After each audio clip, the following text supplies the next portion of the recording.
자리가 컸었다고. 감사합니다. 지난주 금요일에 아시아 동계올림픽이 폐막이 됐는데 아마 잘 모르실 겁니다.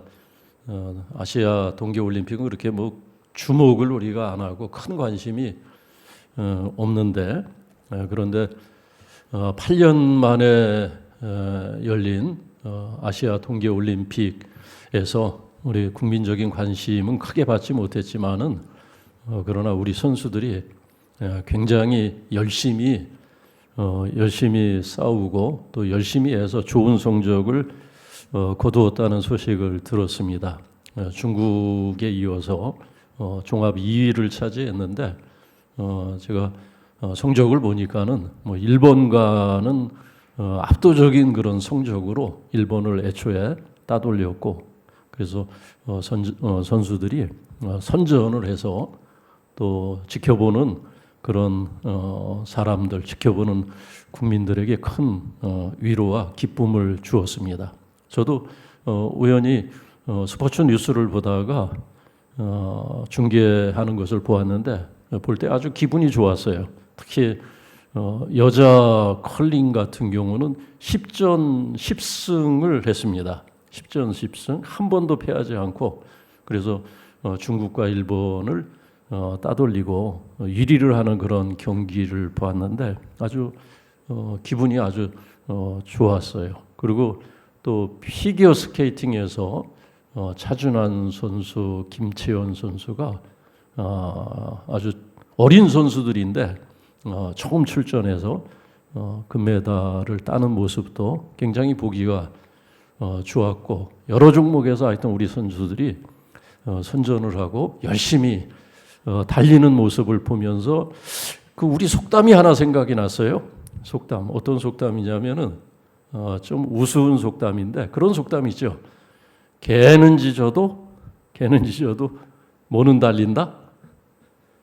기차는 달린다. 그런 속담이 있어요. 개는 짖어도. 여기저기서 시끄러운 소리가 많이 들리는 지금 세상을 우리가 살아가고 있거든요.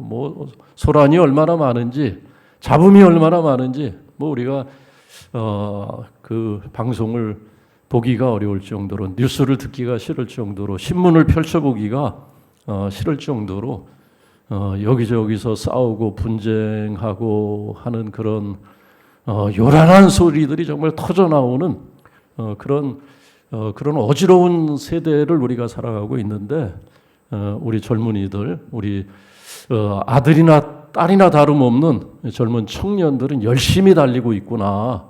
꿈을 향해서, 미래를 향해서 열심히 뛰고 있는 모습을 보면서 마음이 위안을 받고 또 즐거운 그런 기분을 갖게 되었습니다.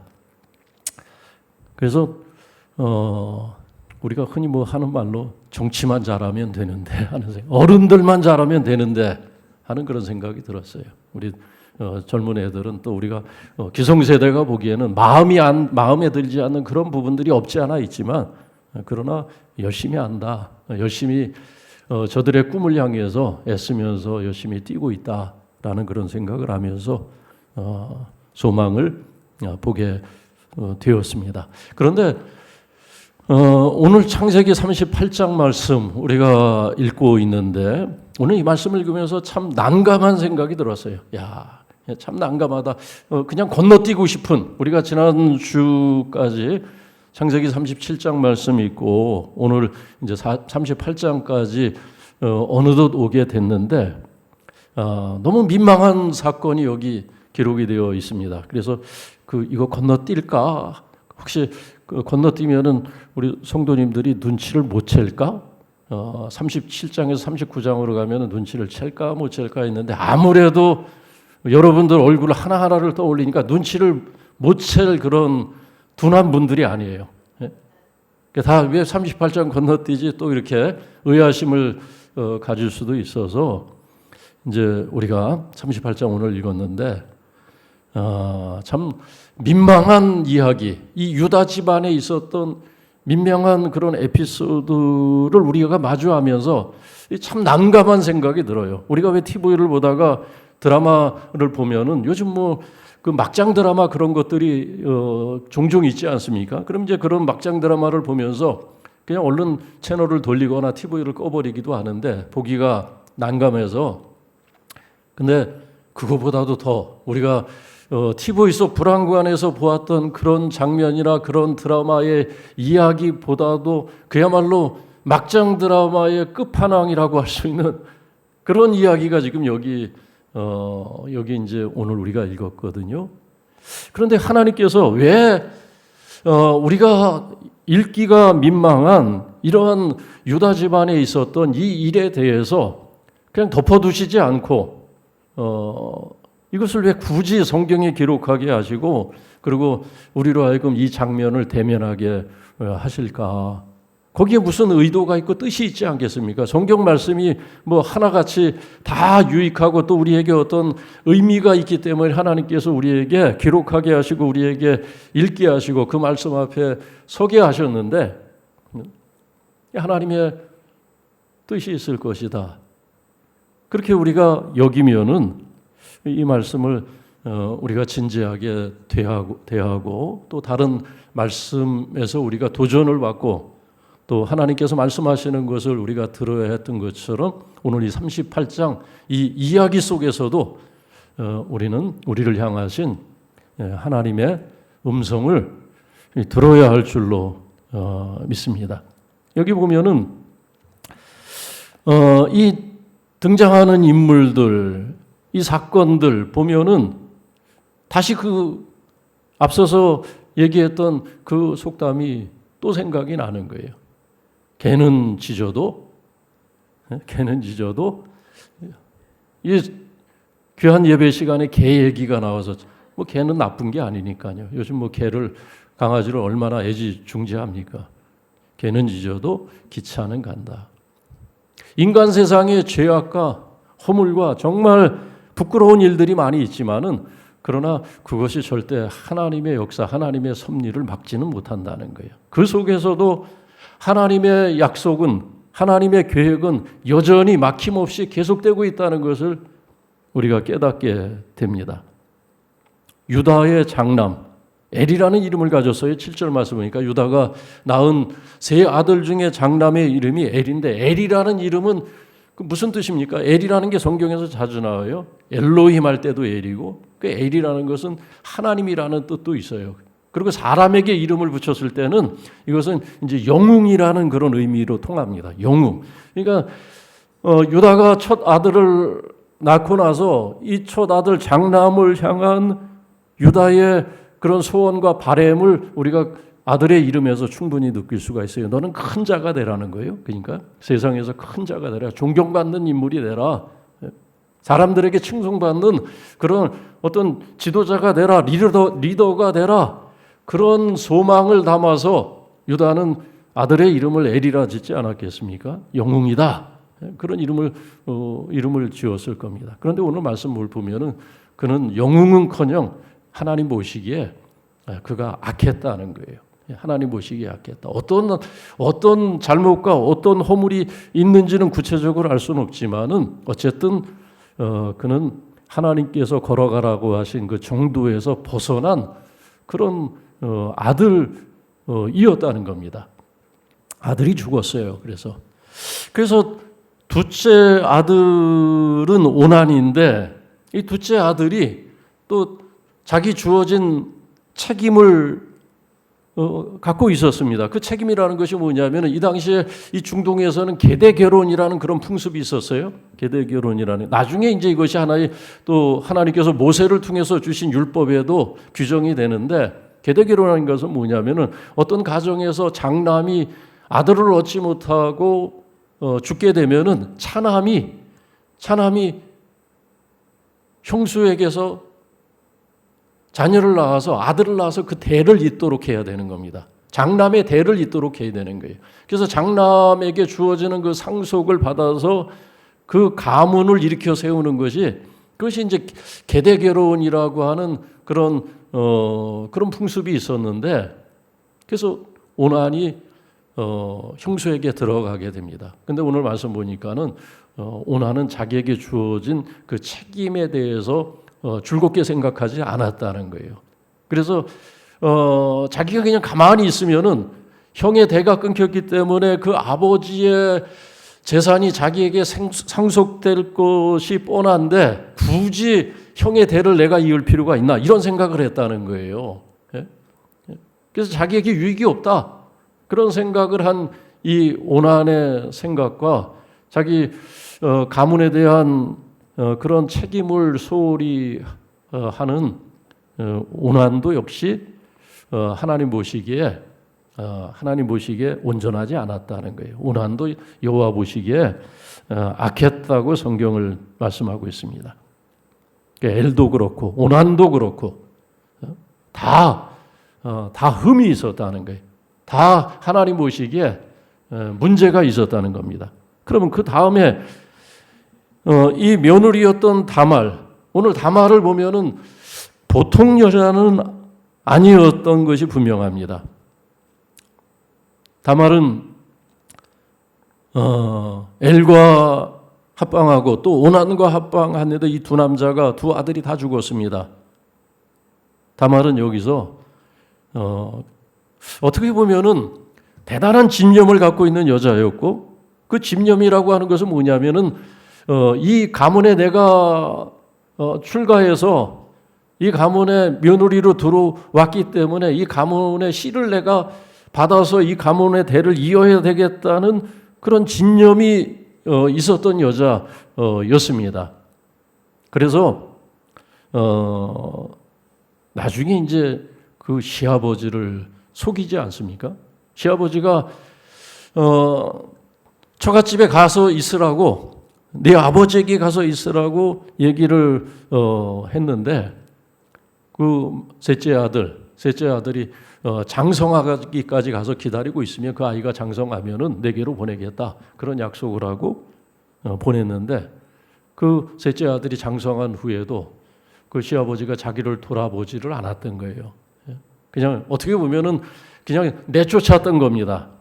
또 셋째 아들도 잃을까 하는 염려 때문에 다말을 내쫓아 버렸다는 거예요. 근데 다말은 여기서 포기하지 않고 그 시아버지 유다가 자기가 살고 있는 딥나에 왔다는 이야기를 듣고 변장을 합니다. 과부의 옷을 입고 과부의 옷을 벗고 변장을 해서 아마 변장을 해서 거리의 여자처럼 그렇게 변장을 했던 것 같아요. 그래서 유다가 그 오늘 말씀 보면 창녀로 여겼다는 거예요. 창녀로 변장을 했어요. 뭐 어떻게 변장을 했는지 하여튼 야하게 변장을 했겠죠. 거리에 여자처럼 뭐 배꼽티 있고 그냥 쇄골이 드러나는 그런 탱크탑 같은 거 있고 그런 거 있잖아요. 왜 이렇게 딱 보면 벌써 그 티가 나는 그렇게 이제 변장을 하고 시아버지를 속여서 시아버지와 동침한다는 얘기는 이거는 그야말로 막장 드라마의 끝판왕이겠습니까? 이 부분은 보통 여자가 아니었어요. 그런데 오늘 본문에서 가장 비난을 받을 만한 사람은 엘도 아니고 오난도 아니고 그리고 며느리 다말도 아니라 누구겠습니까? 오늘 이 부끄러운 민망한 이야기의 중심에 있는 인물은 역시 유다입니다. 유다예요. 왜 그렇습니까? 유다는 다말에 대한 그의 처사가 온당하지 못했어요. 다말에 대해서 유다는 그냥 내쫓았고 그가 딥나에 갔을 때에도 며느리가 살고 있는 딥나에 갔을 때에도 자기 며느리를 찾아보지 않았다는 거예요. 그래서 이 시아버지가 자기가 살고 있는 딥나에 와서도 자신을 찾아보지 않는 것을 보고 시아버지가 자기를 버렸다는 것을 깨달은 겁니다. 그래서 이제 시아버지를 속이게 되는 거죠. 그런 일에 원인을 제공한 사람이 유다였고 그리고 오늘 말씀 보면 왜 딥나에 갔느냐? 두 가지 이유가 있었어요. 그곳에 자기 양떼가 있어서 양떼를 돌보기 위해서 딥나라는 곳에 갔고 그리고 또 하나는 아내를 잃었어요. 상처를 했어요. 그래서 상처를 한 후에 마음을 좀 위로를 받고자 위로를 어느 정도 받고 나서 그곳에 가서 좀 마음을 돌이키고 바람 좀 쐴 겸 그곳에 자기 가까운 사람 히라라는 사람과 동행해서 그곳에 갔다는 거예요. 그리고 자기 아내를 잃고 나서 상중인데 그 다말이 창녀인 줄로 알고 취하였다는 겁니다. 이제 그런 일이 있었고, 그리고 1절 말씀 보면은 이 유다가 형제들을 떠났다는 겁니다. 자기 형제들과 함께 살기를 꺼려서 떠났다는 거예요. 왜 형제들을 떠났을까? 아마 가만히 생각해 보니까 이 형제들을 떠난 이유가 있었을 겁니다. 어떤 이유였을까요? 앞에서 있었던 사건들을 기억하면 어떻게 보면은 유다가 그 형제들을 떠난 것이 심정적으로 이해가 충분히 될 수가 있습니다. 그 형제들이 보통 또 형제들이 아니거든요. 루벤은 유다를 실망시키기에 충분했습니다. 왜 그랬어요? 장남 유다는 그 아버지의 첩과 또 합방을 했던 적이 있어요. 야곱이 그 일을 마음에 새기고 마음에 두고 오랫동안 상처를 받았고 나중에 그 야곱이 그 유언할 때 그 일을 기억하고 그 루벤에 대해서 루벤에서 기도할 때 그 일을 기억한 것을 보게 됩니다. 그러한 모습을 보면서 넷째였던 유다는 실망했을 것이고 또 세겜에서의 그 둘째와 셋째가 했던 시므온과 레이가 했던 그 악행, 디나의 일로 세겜 남자들을 할례라는 명분을 이용해 가지고 잔혹하게 살해했던 너무나 무서운 형제들이었어요. 너무나 무서운 형제들. 그리고 자기 동생 요셉을 시기한 나머지 혈육인 요셉을 죽이려고 했을 때 이 유다가 막아섰거든요. 그의 피를 흘려서 우리에게 유익할 것이 뭐냐? 그를 죽여서 우리에게 무슨 유익이 있겠느냐?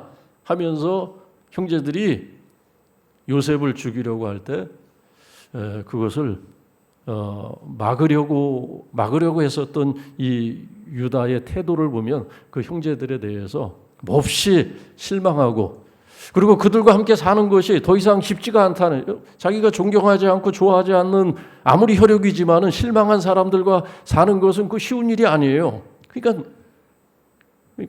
떠났다는 거예요. 그런데 오늘 자기 형제들에게 실망을 하고 자기 형제들의 악을 보면서 죄악을 보면서 실망을 하고 떠났는데 그러면 유다 그는 괜찮냐는 겁니다. 너는 멀쩡하냐는 거예요. 너는 떳떳하냐는 겁니다. 오늘 이 유다가 행한 일들을 보고 유다의 가정에서 있었던 이 폐륜의 일들을 보면서 하나님은 이 유다에게 틀림없이 그의 영혼의 하나님께서 말씀을 하고 계신 겁니다. 너는 그럼 떳떳하냐는 거예요. 너는 백조냐는 거예요. 내 형제들은 다 까마귀고 까마귀 노는데 백조야 가지 마라, 백조야 놀지 마라 하면서 형제들을 떠난 너는 떳떳하냐? 결코 떳떳하지 못한 것을 보게 됩니다. 유다는 한참 동안 자기가 백조인 줄 알았어요. 형제들 가운데 나는 그래도 다르다, 저들과 다르다는 생각을 하면서 여기까지 왔는데 오늘 그는 비로소 깨닫게 됩니다. 이 다말의 이야기를 통해서 다말이 잉태를 했어요. 깜짝 놀라죠, 유다는. 깜짝 놀랐습니다. 그리고 며느리가 부정을 했다는 생각 때문에 분노하면서 화가 치밀어 올라 어떻게 얘기합니까? 24절 모습을 보니까 그를 끌어내가 불사를 하는 거예요. 화형에 처하라는 겁니다. 근데 알고 보니까 자기 죄가 더 큰 것을 깨달았어요. 며느리가 내미는 이 사람이 내 뱃속에 있는 아이의 아버지다 하고 그 표시를 냈잖아요. 그 표시 세 가지가 있죠. 뭐죠? 도장과 끈과 지팡이. 아니 줄 건 다 줬어요. 유다가 생각이 있는 자기 주민등록증도 내주고 돈이 없으니까 외상으로 한 거예요. 외상으로. 아니 참 뭐 얘기하기도 민망해. 얘기하기도.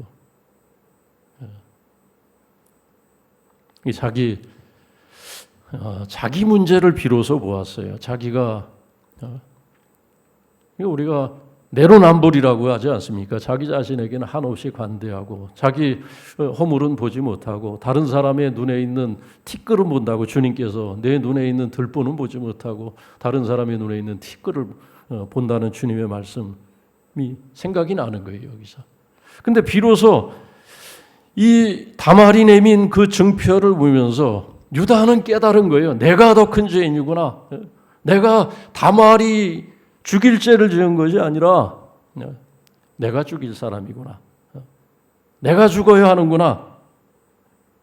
그 마음으로 오늘 그는 나보다 옳도다라는 고백을 하게 됩니다. 오늘 왜 하나님께서는 이러한 이야기를 성경에 낱낱이 기록을 했을까? 이 유다가 범한 허물과 실책과 이 가정에 있었던 이런 이야기를 왜 우리에게 하나님께서 알려 주었을까? 왜 그렇겠습니까? 여러 가지 이유가 있는데 무엇보다도 가장 중요한 것은 너희 중에 온전한 사람이 어디 있느냐는 겁니다. 하나님은 오늘 이 이야기를 통해서 너희가 다를 것이 있겠느냐는 거예요. 너희가. 이 유다의 집안이 콩가루 집안인데 사실 우리가 우리의 혈통, 우리의 가문을 추적해 보면은 사실 다 덮고 있어서 그렇지 하나님이 하나씩 들춰내기 시작하면은 감히 나는 백조다, 우리 집안은 깨끗하다, 그럴 나는 의인이다, 나는 아무런 허물도 없다, 그럴 수 있는 인생이 하나님 앞에서 있겠느냐는 거예요. 이것은 너희들의 이야기라는 겁니다. 너희들이. 그리고 하나님께서는 우리가 우리의 부끄러운 모습을 하나님 앞에 내보이면서 하나님 나는 연약한 인생입니다. 하나님의 은혜가 아니면은 나는 설 자리가 없는 내 안에 죄가 있고 허물이 있고 욕망이 꿈틀거리고 나는 하나님 앞에 설 수 없는 정말 베드로가 주님 앞에서 고백했던 것처럼 어느 순간 나는 죄인이로소이다 고백했던 것처럼 우리는 그러한 낮은 마음으로 하나님 앞에 서야 한다는 겁니다. 죄 때문에 망한 인생은 없어요. 죄 때문에. 하나님이 유다를 포기하십니까? 유다가 이렇게 부끄러운 일의 주인공이라고 해서 하나님이 유다를 포기하신 것이 아니에요. 유다가 그는 나보다 옳도다 하면서 자신을 낮추어 쓸 때까지 하나님은 유다를 기다리신 것 아니겠습니까? 죄 때문에 망한 사람은 없어요. 그 죄를 인정하지 않고 돌이키지 않아서 망하는 것이지 하나님은 우리가 하나님 앞에서 죄인 된 것을 깨닫고 전적으로 하나님의 은혜에 의탁할 때까지 전적으로 하나님께 소망을 두고 우리가 살 때까지 우리를 기다리시는 줄로 믿습니다. 그걸 보라는 거예요. 너희는 이렇게 연약한 인생이라는 거예요. 너희 자신을 보라는 거예요. 이 유다의 모습은 인간의 실존이고 우리 모두의 사실은 모습이에요.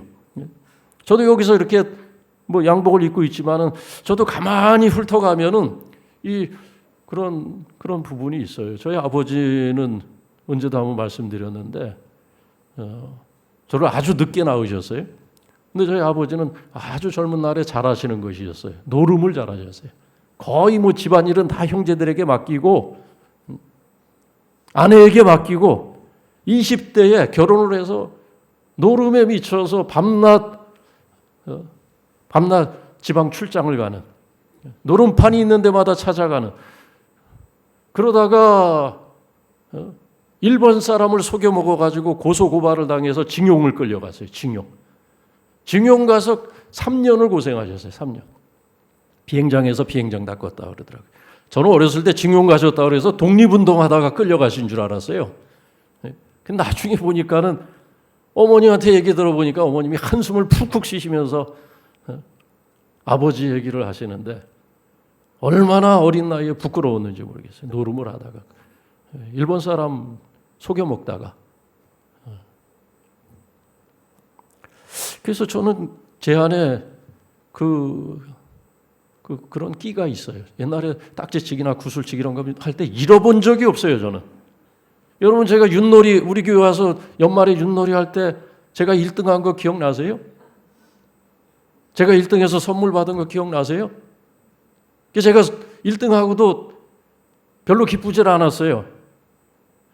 그래서 그 받은 상품 제가 다른 분 드렸는데 여러분 기억하실지 모르겠어요. 그래서 그 다음부터는 제가 적당히 하는 거예요. 적당히. 제가 마음 모질게 먹고 하면은 그런 잡기에 실력을 발휘해요. 이게 제 안에 아버지의 이 끼가, 안 좋은 끼가 지금 유전되고 있는 거예요. 제 안에. 제 아내가 저한테 그래요. 당신 하나님께서 목사로 세워주지 않았으면 당신 아마 아버님 못지 않았을 거다. 뭘 보고 그러는지 모르겠어요. 근데 아내는 눈치를 챈 것 같아요. 제 안에 이 나쁜 피가 흐르고 있다는 거. 저만 그렇겠습니까? 저만? 나는 괜찮은 것 같아도 조금만 한 세대, 두 세대만 거슬러 올라가 보세요. 다 우리는 사실 막장 드라마와 같은 인생을 살아가고 있지 않습니까? 아니, 내 안에도 내 아버지가 아니라 내 조부가 아니라 내 안에도 그런 끼가 있어요. 그러나 우리는 그것을 그냥 누르고 사는 거예요. 우리가 일찍 은혜를 받았기 때문에 일찍 은혜를 받고 하나님의 말씀과 우리는 하나님의 은혜 아래 살아가고 있기 때문에 그것을 지금 이기고 있는 것이지. 우리는 다 유다가 살았던 삶을 살아왔었고 우리 앞선 세대들은 그리고 우리도 그러한 삶을 어느 순간 우리의 마음을 놓치면 우리의 정신줄을 놓으면 어느 순간 우리도 그러한 수렁에 빠질 수 있다는 것을 인정하고 우리가 주의 은혜에 전적으로 붙들려야 된다는 겁니다. 그리고 하나님께서는 이러한 인간의 죄와 허물에도 불구하고 하나님은 여전히 오늘도 승리하시고 역사하신다는 것을 오늘 본문을 통해서 알 수 있습니다. 유다가 얻었던 그 베레스라는 사람, 여러분 이 베레스는 다윗의 조상이 돼요. 다윗의 족보를 보세요. 우리가 지난주 읽었던 누가복음 매일 성경 순서를 따라서 읽고 있는데 거기 족보가 나오잖아요. 3장에 나오나요? 3장. 베레스라는 이름이 있어요. 다윗의 족보는 누구의 족보입니까? 예수님의 족보예요. 다윗. 우리는 지금 세상에서 잡음과 분쟁과 싸움과 인간의 욕망이 충돌하고 불의와 악이 충돌하는 그런 세상을 경험하면서 우리는 때로 실망하고 큰일 났다는 생각을 하고 나라를 걱정하고 미래를 걱정하면서 우리는 불안해할 때가 있습니다. 마음 둘 곳이 없어요. 우리가 생각을 하고 우리가 뜻을 갖고 살면은 세상이 이래가지고 어떻게 되나 미래가 보이지 않아요. 많은 사람들이 절망하고 어떤 사람은 누가 대통령 되면 나는 떠나겠다, 이민 가겠다. 제가 아는 분은 저기 어디에 조지아에 갔다 오겠대요. 왜 조지아까지 가느냐 그랬더니 누가 대통령 되면 이민 갈 생각으로 자기 친구와 여행차 탐방 가기로 했대요. 이 세상에 대한민국 시끄러워서 못 살겠다. 대한민국 정말 악한 사람들, 불의와 그런 악을 행하는 사람들이 설치는 것을 보면서 마음의 상처를 받고 떠나겠다는 거예요. 유다가 떠난 것처럼. 그럼 너는 또 어떻다느냐? 하나님. 너는 그럼 괜찮느냐? 첫 번째 말씀하시고 우리는 세상의 악한 것을 보면서 내 안에도 저런 악이 있지 하면서 하나님 앞에 우리 자신을 성찰하고 돌이키는 그런 마음이 필요하고 그리고 그럼에도 불구하고 하나님은 여전히 우리 가운데 계시다는 거, 하나님은 그럼에도 불구하고 여전히 하나님의 나라를 우리 가운데 만들어 가고 계시다는 사실을 우리는 기억을 해야 됩니다. 유다의 죄악이 크고 그의 집안에서 일어난 일들이 참으로 이야기하기 어려운, 입에 담기 어려운 부끄러운 일임에도 불구하고 그것보다도 더 큰 주님의 은혜가 있었고 하나님의 은혜가 있다는 거예요. 하나님의 은혜가 작동하면서 하나님께서는 인간의 역사를 주관하고 계시다는 것을 성경은 오늘 본문의 말씀은 보여주고 있습니다. 그래서 우리에게 희망이 있어요. 그러므로 낙심하지 말라는 거예요. 하나님께 소망을 두고 낙심하지 말고 절망하지 말라는 겁니다. 내 영혼아 네가 어찌하여 낙심하느냐. 너는 뭐라 그랬습니까? 하나님께 소망을 두라. 하나님을 바라라는 거예요. 하나님을 바라고 그 도우심을 인해서 찬송하면서 세상을 살아가는, 감사하면서 세상을 살아가는 거예요. 그러니까 우리가 하나님을 믿는다는 것은 결국 뭐냐? 불의와 악과 인간의 욕망이 충돌하고 소음과 잡음과 정말 개 짖는 소리가 여기저기서 들리는 것 같지만 그 속에서도 기차는 여전히 자기 길을 가는 것처럼 그 속에서 하나님의 역사는, 인간의 죄악 속에서도 하나님의 거룩한 뜻은 이루어져 가고 있다는 사실을 보면서, 그것을 눈으로 보면서 소망을 품고 그 속에서 살아가는 것, 그 속에서 소망을 품고 찬송하며 감사하며 살아가는 것이 우리의 길이라는 것을 오늘 본문을 통해서 하나님이 우리에게 말씀하시는 줄로 믿습니다. 그러므로 오늘 우리가 살아가는 세상이 막장 세상 같다는 생각 안 드십니까? 그게 우리가 살아가는 세상이에요. 인간 세상은 그런 거예요. 그러지 않을 때가 오늘만 유독 더한 것이 아니라는 겁니다. 지금까지 그래 왔어요. 우리가 저 아담의 이야기서부터, 가인의 이야기서부터 지금까지 왔잖아요. 야곱의 이야기서부터. 야곱 온전한 사람입니까? 야곱이 얼마나, 우리가 그동안 야곱에 대해서 말씀을 보았지만은 하나님이 그런데 그 야곱을 이스라엘이라 불러주셨어요. 이스라엘이라. 하나님의 전적인 은혜. 오늘도 하나님 앞에서 예배하는 우리를 향하신 하나님의 그 은혜가 너무도 놀라운 은혜라는 것 기억을 하면서 오늘도 하나님은 살아서 섭리하신다는 것을 고백을 하면서 소망을 품고, 하나님께 소망을 품고 오늘도 세상을 이기는 그런 믿음의 삶 살아가시기를 주의 이름으로 축원합니다. 살아계신 하나님 아버지, 다말보다도 허물이 많고 유다보다도 추한 인생을 살 때 깨닫게 하시고 탕자처럼 우리의 연약함과 우리의 허물을 돌이키기만 하면 영접하시고 그 인생을 새롭게 하시는 하나님의 놀라운 은혜 속에 우리가 있음을 고백합니다. 비난과 정죄보다 나를 돌아보는 성찰과 겸손으로 주님 앞에 우리를 세워 주옵소서. 주님의 은혜로 오늘 우리가 살아가고 있음을 기억하며 여기저기서 터져나온 탄식 소리와 분쟁의 소리 속에서 우리가 낙심하지 않고 하나님께 소망을 두고 살라 하시는 하나님의 음성을 오늘 듣고 저희가 힘으로도 이번 한 주도 승리하게 하여 주옵소서. 예수님의 이름으로 기도하옵나이다. 아멘. 찬송가 296장입니다.